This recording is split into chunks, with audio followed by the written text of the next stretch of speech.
To meet our final guest, whose name became well known back in the 80s as the poster boy for American wrestling.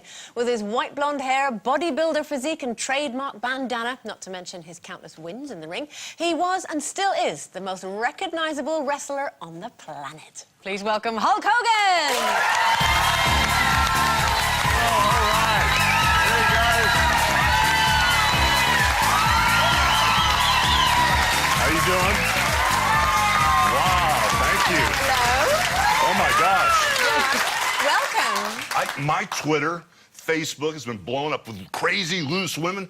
You guys have your act together. Yeah. I mean, I was expecting insanity, but you guys are beautiful and you have your act together and you're in total control. Thank you. It's really neat. So welcome to this oh show. my gosh. And why did you just show me beating up my friend Sting?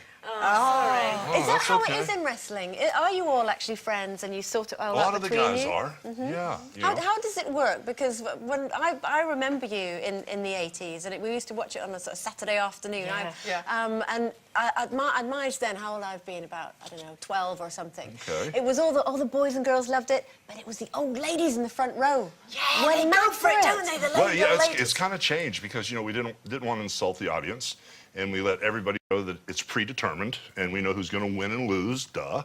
And so all of a sudden, all the crazies in the front row, like the old ladies that were mean, you know, or the beer drinkers and the cigar smokers, they kind of disappeared, and the family showed up. Yes. And the kids were, and it was okay to cheer for the, you know, good So guys. it became more like theatre. Yeah, it was more of a exactly. Pantomime, I suppose. In Exactly.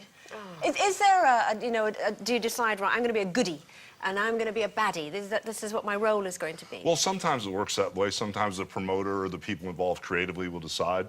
But we kind of, you know, take a good look at the person, get to know them, and then, you know, you can tell where their edge is or where the logical extension of their personality would take them.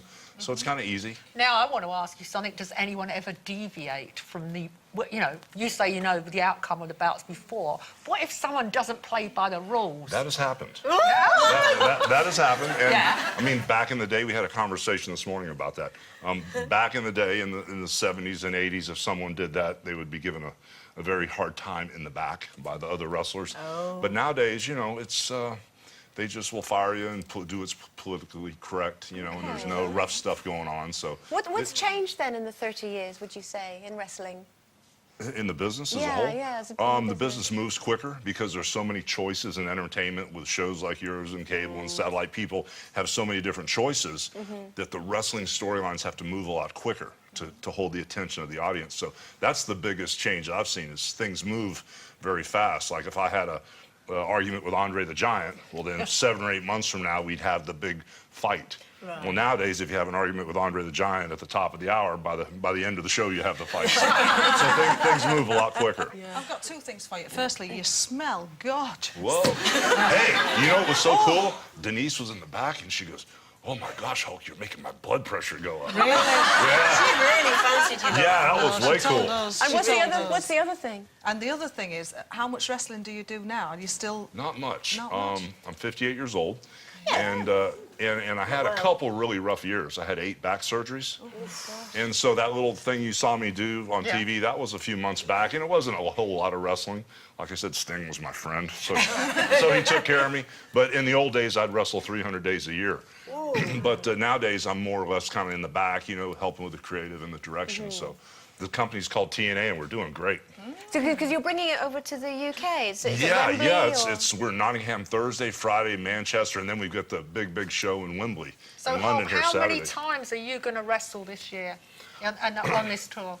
On this tour, I'm going to get involved. Believe me, I've let everybody know it was a last-minute thing that I was coming over. I had another surgery a few weeks ago with a dental mistake that happened. And so all of a sudden I got clearance to fly, and so they put me on the card, and so I'm going to hit Nottingham first, Thursday, and then in Manchester. Not literally Nottingham. No, I mean, yeah, so all the fans are really excited, and then in Manchester and Wembley, we're definitely going to give them a good dose of Now, in Hulkamania. America, it's absolutely massive wrestling, isn't it? It's absolutely huge. Do you hope it will happen like that over here as well? Is that what you're over here to do, to transform us all? It's huge here also. It is, but I mean... it is big. The fans are the best fans I in meant the world. televisually, you know, because it's a new thing for television, isn't it, over here? Well, you know, the TV ratings are really, really high, but we're focusing more on the live venues. Oh, right, And okay. bringing more events over because, I mean, you know, the TV is piped in, the numbers are huge. Impact Wrestling is the highest rated wrestling show in the UK. But the thing is, now you need to service the market. And we need to come over here more because the fans are so good. We need to come over here more often. So that's what we're gearing up to do And it's now. a family night out. Yes, that's what it you're is. saying. So, And, So I've got a 10-year-old son. Oh, it'd be fine. Brilliant. It'd be fine. Okay. Oh, Definitely. Now, I read that you've even got an artificial hip, right? Yeah, I've got. I've thanks had for it. bringing that up. No, what I want to know is, you're 58, how can you put your body through this? Aren't you worried that another bit might snap off? I know. I'm like the Terminator now. But I had a knee replacement like 15 years ago, and they said you're not allowed to wrestle anymore. You've got a knee replacement. So I went crazy and I kept wrestling. And then in Japan, I landed wrong on the concrete and blew my hip out. So I got a hip replacement. And they said, oh, you can't wrestle anymore. You got a knee and hip replacement. And I kept going. And then after 8 back surgeries, they said, oh, you can never wrestle again. So I went, And Maybe they're right. Pulled a few, yeah, maybe they are. You've had such a massive career, like you've been you're a movie star, you've had television series. Is that how you keep yourself going and you get bored with one thing and go on to another, or is it just part of the same thing? Well, I kind of try to keep reinventing myself.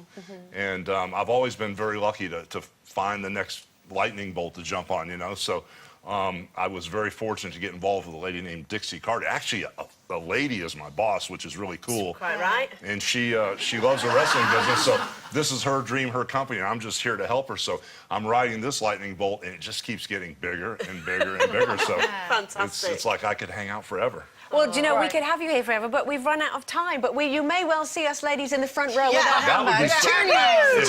fun. If you guys really want to come, we can definitely set you up. That's fabulous. It's Hulk Hogan, everyone. All right.